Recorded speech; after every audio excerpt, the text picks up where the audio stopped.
tamu itu akan datang. Ramadan sudah bersiap untuk mengetuk pintu kehidupan kita. Apa yang harus kita persiapkan? Mayoritas yang hadir di sini itu sudah sering ketemu Ramadan. Namun, tahukah kita, justru pengalaman kita bertemu Ramadan bertahun-tahun tersebut, itu bisa menjadi bumerang. Ada sebuah kaidah yang dijelaskan oleh para ulama kita. Kaidah ini luar biasa.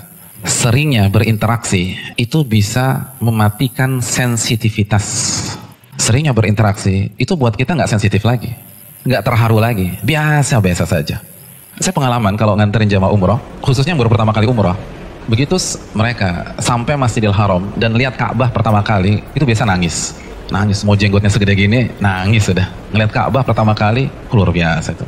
Dan salting biasanya. Dan bingung mau ngapain, itu manasik di Jakarta udah gak berlaku lagi tuh. Ustaz, kita kemana nih? Kan kita udah bilangin Pak, lupa. Kita bisa paham lah, karena pertama kali ngelihat Ka'bah untuk pertama kali. Dan kadang-kadang ada yang hari pertama gak mau pulang ke hotel, mau nginep gitu, iktikaf, gak mau pulang. Terus kerjanya apa? Ngeliatin Ka'bah aja, doa, zikir, sholat sunnah. Itu hari pertama. Hari kedua udah mau diajak pulang ke hotel. Pak, pulang Pak, capek Pak, nanti masuk angin. Oh iya, pulang. Hari ketiga, hari keempat, itu mulai berimbang tuh antara hotel dan masjid. Hari ketujuh, tawafnya udah di Zamzam Tower, kan gitu ya. Udah lupa. Pak, ini 10 menit lagi mau masuk waktu zuhur. Tenang dulu, keponakan saya oleh-olehnya belum kebeli nih, kan begitu ya. Sibuk nyari sana, sibuk cari sini. Apa yang membedakan? Kenapa beda antara hari pertama dengan hari ketujuh? Sudah merasa biasa. Makanya kan kalau kita umroh tuh lihat ya, penjaga toko yang di sekitar ring 1 Masjidil Haram, itu kan memang ya azan kan pada tutup semua tuh. Tapi mereka kalau sholat di mana? Masjidil Haram? Enggak, mayoritas enggak. Di depan tokonya dia sholat.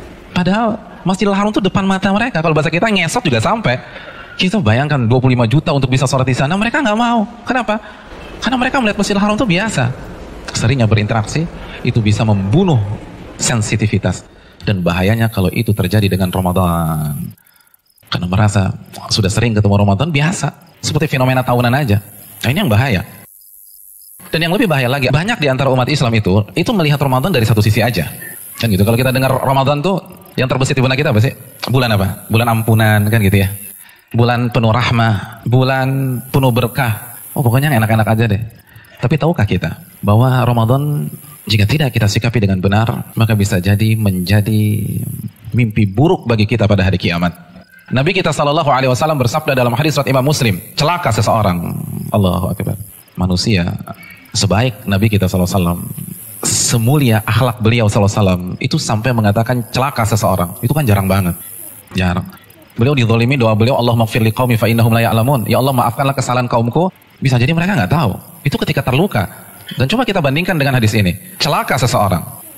Hal ini kan menimbulkan tanda tanya besar di benak kita. Ini orang salah apa sih? Kok bisa Nabi terpaksa memvonis dia? Mari kita simak kelanjutan hadis tersebut. Itu seseorang yang memasuki Ramadan. Lalu ia jalani hari-harinya di bulan Ramadan. Sampai Ramadan berpisah dengannya. Dan dosanya belum diampuni oleh Allah Subhanahu wa Ta'ala. Celaka dia, celaka dia, celaka dia, kata Nabi SAW. Allahu Akbar. Udah kelewatan ya orang. Ramadan, bulan dimana kata Nabi kita SAW, pintu surga dibuka selebar-lebarnya sebagai simbol seluruh akses dan sarana beribadah dimudahkan oleh Allah Subhanahu wa Ta'ala. Lalu Anda nggak sholat, lalu Anda nggak puasa, lalu Anda nggak taraweh, lalu Anda nggak baca Quran, lalu Anda nggak tahajud, Anda nggak infak sedekah, kelewatan tuh orang. Ramadan, di mana pintu neraka ditutup rapat-rapat sebagaimana hadis yang sahih, dan gembung-gembung syaitan dibelenggu oleh Allah Subhanahu wa Ta'ala. Lalu Anda bermaksiat, lalu Anda masih clubbing, Anda hangout pulang jam 2 malam, itu kelewatan. Celaka dia kata Nabi SAW. Kita tidak manfaatkan tamu ini, habis kita pada hari kiamat.